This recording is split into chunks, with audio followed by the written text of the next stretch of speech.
Breaking news చూస్తున్నాం. ఏలూరు జిల్లా బొంగుటూరు మండలం బెల్లంమిల్లి ఓ పార్టీకి చెందిన అధ్యక్షుడిపై మూకుమ్మడి దాడి కలకలం రేపుతోంది.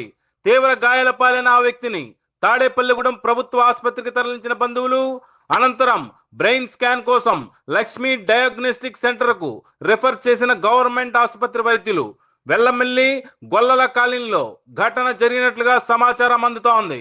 ఓ మహిళతో వివాహేతర సంబంధం కలిగి ఉండి ఆ కాలనీకి వెళ్లడంతో అక్కడ నివాసం ఉన్న స్థానికులు ఈ దాడికి పాల్పడినట్టుగా తెలుస్తోంది.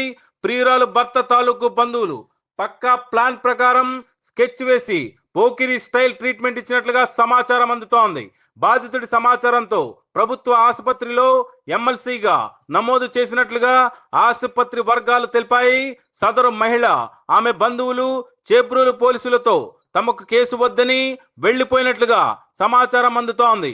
బాధితుడి వాంగ్మూలం ఆధారంగా చేబ్రోలు పోలీసులు విచారణ జరిపి కేసు నమోదు చేసే అవకాశం ఈ కథనం మీకు రచ్చ మీడియా ఎక్స్క్లూజివ్ గా అందిస్తోంది.